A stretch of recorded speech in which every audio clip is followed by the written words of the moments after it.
Hello दोस्तों, मैं रामलाल केवट आप सभी का बहुत बहुत स्वागत करता हूं मेरे यूट्यूब चैनल केवट सर का गणित क्लास में। आइए जवाहर नवोदय विद्यालय प्रवेश परीक्षा की इस कड़ी में हम आज कागज पंच जिस या कागज मोड़ पर आधारित प्रश्न मेंटल एबिलिटी के अंतर्गत आते हैं, तो उससे संबंधित अगर प्रश्न आते हैं तो हम किस तरह उसको समझते हुए हल करेंगे, ये मैं कागज मोड़ से संबंधित यह भाग 1 वीडियो है, इसमें आप लोगों को बताऊँगा। चलिए तो देरी न करते हुए ध्यान से शुरू करते हैं। यह है हमारा पहला प्रश्न। देखिए, मान लीजिए इस तरह एक वर्गाकार कागज है तो वर्गाकार कागज को यहाँ इस तरह से चिन्ह दिया है। इसका मतलब क्या होता है कि बीच से बराबर मोड़ा गया है।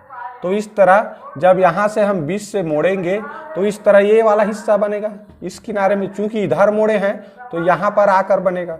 तो इस तरह एक तीर का निशान हो तो जब एक बार मोड़ेंगे तो देखिए एक तीर का निशान है।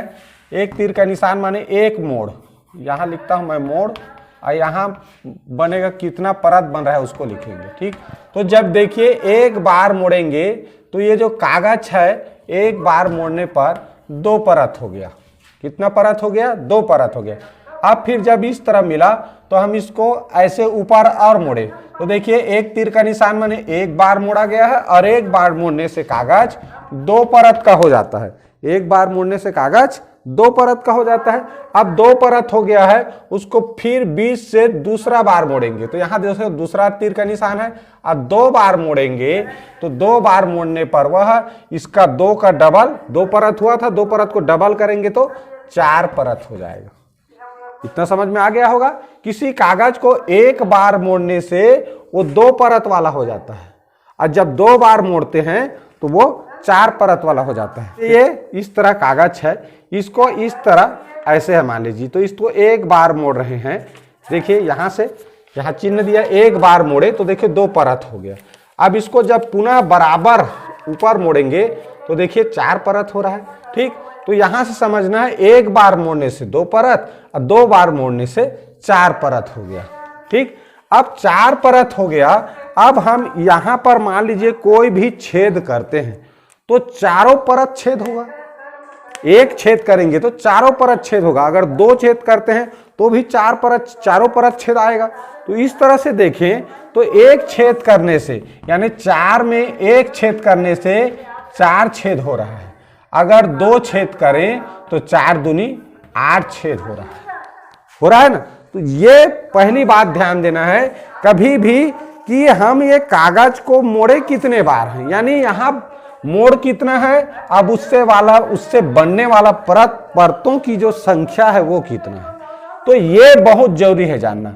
एक बार मोड़ने से 2 परत होता है कागज, एक बार मोड़े तो 2 परत हुआ और 2 बार मोड़े तो 4 परत हुआ।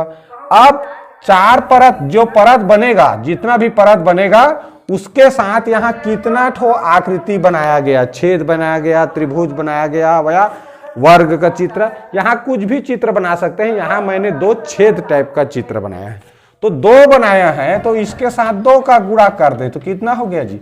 8। भाई 4 परत है तो एक ठो ये तो एक ठो माने 4 दूने 8 ठो छेद बनेगा। 8 छेद बनेगा तो जिस ऑप्शन में आपका 8 छेद रहेगा वो ऑप्शन सही रहेगा। लेकिन कुछ ऑप्शन ऐसे हैं, 2 ऑप्शन आपको ऐसे भी मिल सकते हैं जिसमें 8 छेद रहेंगे। उस कंडीशन में कैसे करना है, वहां पर इस तरह के जब भी प्रश्न आते हैं वो दर्पण पर आधारित प्रश्न जैसे बनता है। कैसे बनता है देखिए, इस तरह हमने बनाया, इसको इस तरह 4 भाग में मोड़, 4 परत है ना तो 4 बराबर भाग में देखिए ऐसे हम इसको भाग कर सकते। ये लाइन इधर आया है उसको पूरा करिए, ये लाइन से गया इसको पूरा। तो ये जो लाइन खींचा है अंदर में, ये बाहर लाइन को छोड़ के ये जो अंदर में ये 2 लाइन खींचा है धन चिन्ह जैसे, इसको मानना है आपको दर्पण। अब दर्पण में क्या होता है जी, ये मान लो दर्पण है तो दर्पण के पास में ये छोटा गोला है, ये बड़ा गोला है, तो जो पास में है वो पास में चित्र बनता है पीछे में उसके, और जो दूर में है उसका दूर में बनता है। पास में छोटा गोला है तो पास में ये दर्पण के पास में ये जितना दूर में है इतना ही दूरी पर ये बनेगा, इससे ज्यादा दूर में है तो ये ज्यादा दूर में बनेगा, उतना ही बराबर दूर में, ये जितना दूर में है उतना ही पीछे बनेगा उसका चित्र। ऐसे ही जब ये देखो ये लाइन क्या है, मैं बोला हूं अंदर में जो लाइन खींचे धन चिन्ह, ये दर्पण मान के चलना है। अब देखो दर्पण के बगल में ही गोला है तो इसका चित्र पीछे बनेगा। अब यहां से देखो ये दर्पण से दूर में गोला है तो इतना ही दूर में यहां पर बनेगा। हो गया, इतना बन गया। अब देखिए ये भी दर्पण है, मैं बोला हूं, तो ये दर्पण के उस पार है तो यहां भी तो इसका चित्र बनेगा इतना ही दूर में, और इसका यहां बनेगा। अब इसका देखो दर्पण से दूर में है तो इसका यहां बनेगा, और इसका यहां से यहां बनेगा, उतना ही दूर में बनेगा, बनेगा ना। तो इस तरह ये हो जाएगा इसका आंसर, यही इसका चित्र बनेगा। तो इसमें देख लीजिए 8 गोला बनेगा बोला था, 1 2 3 4 5 6 7 8 बना। तो ऐसे अगर चित्र में है, जिस चित्र में, वो क्या हो जाएगा, उसका आंसर हो जाएगा। यहां से देख लीजिए, अगर ये भी आईना भी माने तो ये दूर में है तो इसका दूर में बना, इधर से माने इस आईना के दृष्टिकोण से यहां से दूर में है तो इसका भी इतना ही दूर में बनेगा, जितना दूर में ऊपर में है उतना दूर में नीचे में बनेगा। तो हमको ये बाहरी भुजा को छोड़ के अंदर में जो ऐसे लाइन खींचते हैं उसको दर्पण मानना है। और आपको दर्पण में कैसे प्रतिबिंब बनता है ये आपको अगर पता है तो ये आसानी से ये वाला जो प्रश्न है बहुत ही आसानी से और बिना गलती किए बना सकते हैं। ठीक, आशा ये समझ आ गया होगा। चलिए दूसरा प्रश्न की ओर चलते हैं। तो पहले मैं एक चीज बताया हूं उसको नोट कर लीजिए। पहले क्या मोड़ और लिखा था परतों की संख्या, परत। तो अगर एक तीर का निशान है इस तरह से या इधर, एक बार मोड़े हैं तो 2 परत बनता है, 2 बार अगर मोड़े हैं तो 4 परत बनता है, 3 बार अगर बराबर बराबर मोड़े तो इस तरह 4 दूनी 8 परत बनेगा। अगर 4 बार बराबर बराबर मोड़ दें, बराबर का मतलब क्या होता है, यहां समझे, देखिए ये बीचों बीच मोड़ दिए, दोनों तरफ बराबर, इधर भी बराबर, ये फिर बराबर बराबर मोड़ दिए, फिर इसको बराबर मोड़ दिए, और फिर इस तरह जो मोड़ना है ये कहलाता है बराबर मोड़ना। तो इससे बनता है उसका डबल। देखिए ये 1 परत था, 1 बार मोड़े 2 परत, ये 4 परत हो गया, तीसरा बार मोड़ने से देखिए 8 परत हो गया, और चौथा बार मोड़ने से 16 परत हो जाता है। तो इसको ध्यान देना है, हमारा जो प्रश्न है यही तक आता है, 16 परत वाला नहीं आता, 8 परत तक का प्रश्न आएगा। तो जिसमें 3 बार तीर का निशान होगा, 1 यहां देखो 2, तो 2 बार मुड़ा तो 2 बार का 4 परत। ठीक, 3 बार मोड़ते, जैसे इसमें देखो 1 बार मुड़ा, 1 तीर का निशान, दूसरा, फिर तीसरा, तो यहां पर ये जो हिस्सा है वो 8 परतों का हो गया। तो 8 परत होंगे तो 8 परत में एक छेद करने से 8 छेद बनेगा या 8 आकृति बनेगा। अगर 2 छेद करते हैं तो 8 दूनी 16 आकृति बनेगी, यानी 16 ठो, और 3 कर देंगे तो कहीं 8 या 24 ठो बनेगा। तो पहले इस परतों की संख्या के साथ कितना आकृति बनाएं उसको ध्यान देना, उसका गुणा कर लेना, जितना बना उतना आकृति कौन से ऑप्शन में है ये काउंट कर लेना, गिन लेना, और जिन ऑप्शनों में होगा, मान लो एक ही ऑप्शन में रहेगा तो वही तुरंत राइट कर सकते हैं और बाकी ऑप्शन को देखने की जरूरत नहीं पड़ेगा। तो इसलिए ये जो नियम है ये बहुत काम आता है। तो सबसे ये गिनने वाला काम जरूर करना, गिनने वाला में ही कभी कभी एक ही ऑप्शन रहता है तो वो सही हो जाता है, फिर और ये दर्पण वाला जो तरीका बोल रहा हूं वो करने की जरूरत ही नहीं पड़ता।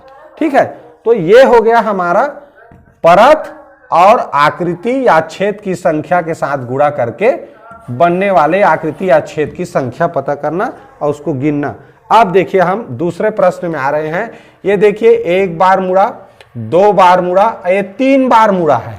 ये कैसे मुड़ा है देखिए, पता करते हैं। ये देखो इस तरह है, अब ये ऐसे मुड़ा, फिर इस तरह ऐसे मुड़ा, उसके बाद इसको ऐसे मोड़ा गया है इस तरह। ठीक है, अब यहां छेद कर दिया गया है। तो इसको कैसे समझना है ये बता रहा हूं। देखो 1 2 3 और 3 बार मोड़ने से कितना 8 परत होता है, और एक आकृति बना तो एक के साथ गुणा करेंगे, माने 8 ठो ऐसी गोला बनना चाहिए, क्योंकि 8 परत है यहाँ तो 8 ठो। अब मैं बोला था कैसे इसको मानना है, इस तरह हमको इसको पूरा मिला लेंगे। अब देखिए ये अगर लाइन दर्पण है तो ये ऐसे लाइन का देखो ऐसे चित्र बनेगा भाई, जो पास में है पास में बनेगा, ये दूर गया है, ये बिंदु दूर है तो ये दूर जाएगा। अब इसका ऐसे चित्र बनेगा। अब ये वाले लाइन का ये अगर दर्पण है तो ये ऐसे बनेगा, बनेगा ना, इतना फिक्स हो गया। अब देखो यहाँ 1 ठो गोला किए और 8 परत है तो 8 गोला बनेगा। तो ये लाइन अगर दर्पण है तो ये दर्पण के सामने है तो उतना ही दूर में यहाँ भी बनेगा। अब यहाँ बनेगा तो ये भी लाइन दर्पण है तो इसका चित्र यहाँ बनेगा। अब इसका ये दर्पण है तो यहाँ बनेगा। अब देखिए ये अगर गोला है, ये भी दर्पण है, अंदर में जितना लाइन खींचा है ऐसे ये सब दर्पण है, तो इसका चित्र यहाँ भी बनेगा, इसका चित्र यहाँ भी बनेगा। और ये अगर लाइन दर्पण है तो इसका चित्र यहाँ भी बनेगा, इस तरह इसका यहाँ। तो देखिए कुल मिलाकर 8 छेद हो गया। तो हम बस ये सामने जो लाइन खींचा है उसको दर्पण मानते जाना है। दर्पण मानते जाओगे तो गलती होने का जगह ही नहीं है, एकदम राइट आंसर बनता है।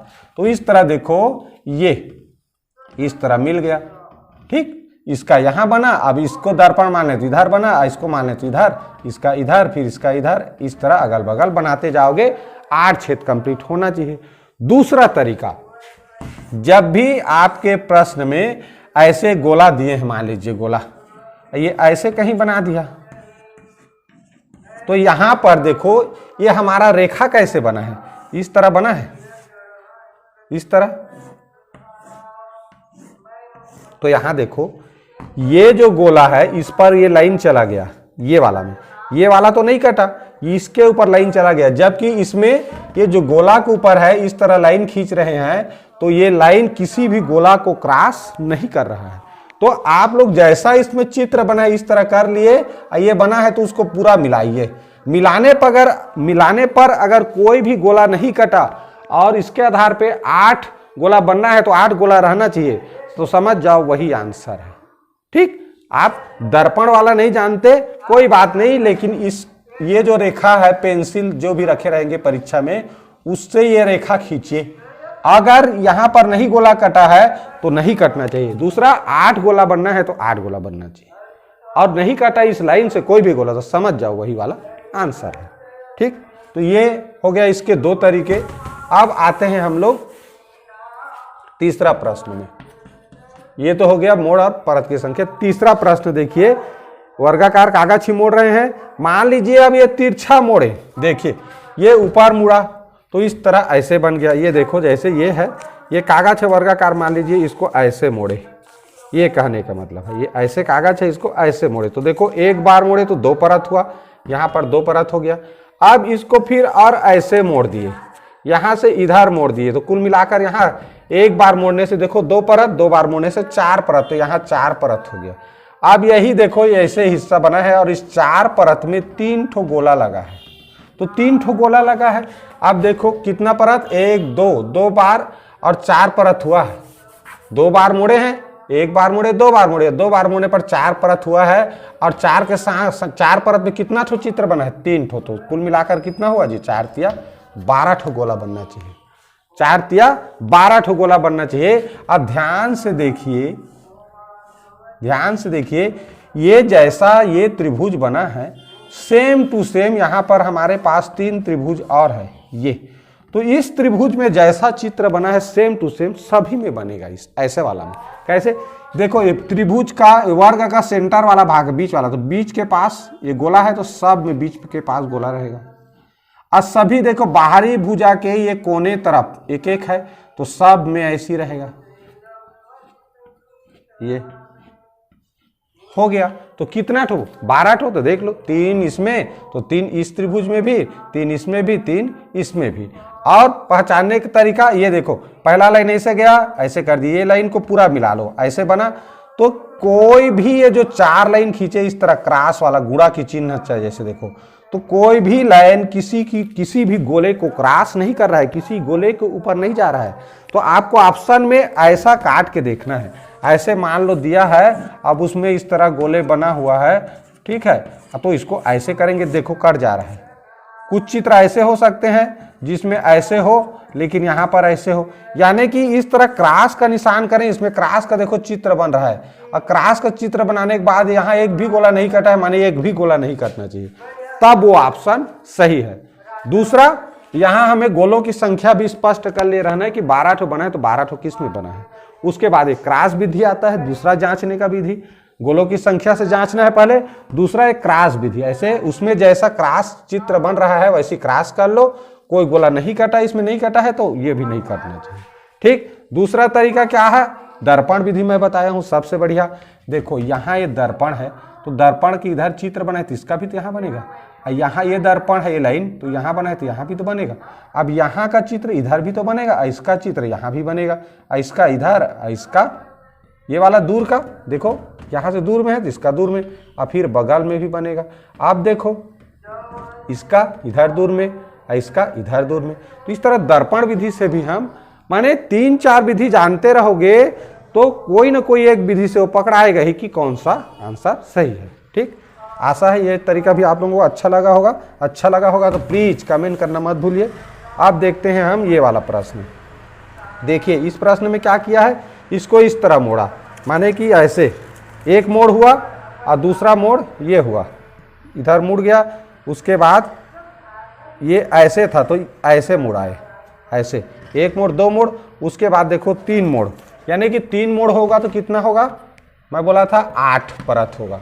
अब 8 परत में कितना चित्र, मान लीजिए मैं यहाँ एक चित्र बना देता हूँ, यहाँ पर ऐसे है, ये मुड़ा हुआ है, यहाँ ऐसे बना देता हूँ, इस तरह त्रिभुज बना देता हूँ। ठीक है, ये ऐसे है, देखिए ये कैसे हुआ था, ये ऐसे है, इसको ऊपर मोड़ा गया, ऊपर मोड़ने के बाद इस तरह प्राप्त हुआ और फिर इसको ऐसे मोड़ दिया गया, इस तरह देखो ऐसे बना। अब उसको फिर ऐसे कर दिया गया, ऐसे करने के बाद यहाँ पर त्रिभुज बना दिया गया है इस तरह, ऐसे। ठीक है, ऐसे बना है। अब हमें मुख्य चीज जानना है, ये जैसे गया है वैसा चित्र बनाओ। तो ये देखो इस तरह बना है तो ये क्रॉस वाला बनेगा, ये बना दिए। अब ऐसा बन गया, अब देखो यहाँ से मुड़ा है तो यहाँ से भी मुड़ेगा, तो ऐसे है तो ये भी ऐसे बनता है। ठीक, इस तरह। अब देखो यहाँ जब ये त्रिभुज बना है तो ये अगर दर्पण है तो यहाँ भी ऐसे ही बनेगा, बनेगा। अब यहाँ ऐसे बना है तो देखो इसका ये इधर बना है ऐसी, तो यहाँ भी ऐसी बनेगा इधर। अब इसको दर्पण माने तो दर्पण माने तो यहाँ ऐसे बनेगा, इसको दर्पण माने तो यहाँ पर फिर ऐसे बनेगा, ये बीचों बीच बन रहा है ऐसे, इस तरह यहाँ बनेगा। अब फिर इसका इधर ये लाइन को दर्पण माने, अब ये देखो ये त्रिभुज उल्टा ऐसे है, ठीक है, तो ऐसे है तो यहाँ ऐसे बनेगा। अब इसका भी ऐसे टाइप का बनेगा। तो इस तरह से हमको देखना है कि इसमें 8 है और एक त्रिभुज बनाए तो 8 त्रिभुज बनना चाहिए, तो देखो 8 बना। अब ये लाइन को इस तरह लाइन खींचेंगे और लाइन खींचने के बाद इतना लाइन खींचोगे, लाइन खींचने के बाद देखना है चूंकि ये लाइन के अंदर नहीं है तो क्रॉस करोगे तो कोई भी त्रिभुज वो ऑप्शन में अगर नहीं कटा वही वाला ऑप्शन सही रहता है। पहले गिन लेंगे 8 त्रिभुज बनना है तो 8 त्रिभुज गिनो किसमें है। अगर 8 त्रिभुज मान लो 2 ऑप्शन में है तो 2 ऑप्शन तो गलत कर दोगे, 2 ऑप्शन बचेगा, क्योंकि सब में 8 त्रिभुज नहीं रहेंगे। 8 बन रहे तो 8 एक में रहता है या 2 में रहता है, तो 2 में रहता है तो 2 ठो को बचाओगे, बाकी क्रॉस कर दोगे। उसके बाद ये क्रॉस वाला लाइन अपनाना। इसमें जो चित्र बन रहा है देखो ऐसे बना, फिर और ऐसे बना है तो सब में ऐसे करना। अब ऐसे बनाने के बाद भी मान लो सब 2 ऑप्शन में से नहीं कट रहा है, अक्सर कट जाता है क्रॉस विधि अरे विधि, उससे भी नहीं कटा तो ये वाला आईना वाला विधि देखना। आईना के सामने वाला चित्र हमेशा उल्टा बनता है। जैसे ये है तो ये डी है तो ये ऐसे बनेगा, ये के ऐसे है तो इस तरह ये ऐसे बनता है, क्योंकि ये वाला हिस्सा तो आईना के पास है तो यही वाला हिस्सा बनेगा। उस विधि से फिर तीनों विधि से आराम से हम सही ऑप्शन तक पहुंच सकते हैं। कौन कौन सा विधि? क्रॉस विधि, परत की संख्या जान रहे हो तो अब बनने वाली आकृतियों की संख्या गिन लेना, और लास्ट में आईना वाला। ठीक, चलिए अब देखते हैं तीसरा। इसमें देखिए एक कागज है वर्गाकार, इसको इस तरह मोड़े, एक बार मोड़ने से 2 परत, ऊपर मोड़े कितना हो गया, 2 बार मोड़ने से 4 परत, और 4 परत में 2 आकृति। तो 4 परत में 2 आकृति तो क्या होगा जी, 4 दूनी इस तरह 4 परत है तो 8 आकृति बनना चाहिए। तो देखो कैसे बनाएंगे, इसको पूरा कंप्लीट करो, इसको पूरा ऐसे कर लो। अब इधर है तो ये लाइन क्या है जी, दर्पण है बोला हूँ, तो यहाँ पर बनेगा ना। अब इसका चित्र यहाँ, इसका चित्र यहाँ बनेगा, इसका चित्र यहाँ पर, तो इसका चित्र सीधा में यहाँ बनेगा। यही इसका सही आंसर। ठीक, तो ये हो जाएगा। अब देखिए एक तरीका क्रॉस वाला में, अगर ऐसे करें तो देखिए तीनों ये सभी ठीक क्रॉस हो रहा है।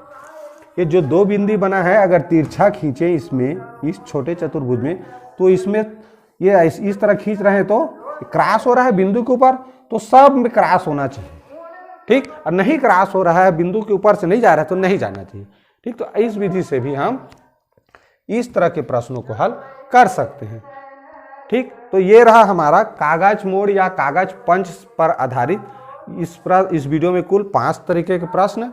आगे की वीडियो में कुछ और अलग तरीके के प्रश्न मैं आप लोगों के लिए लाऊंगा। अगर वीडियो अच्छा लगा हो तो प्लीज़ लाइक करना मत भूलना, दोस्तों में शेयर जरूर करना जो लोग जवाहर नवोदय विद्यालय प्रवेश परीक्षा की तैयारी कर रहे हैं। और अगर आप लोग चैनल में नए हैं तो सब्सक्राइब जरूर कर लीजिए, ठीक है। आशा है वीडियो अच्छा लगा होगा तो लाइक तो करिए ही, साथ ही साथ कमेंट करना भी मत भूलिए, क्योंकि उससे हम लोग को थोड़ा प्रोत्साहन मिलता है। पूरा वीडियो देखने के लिए बहुत बहुत धन्यवाद।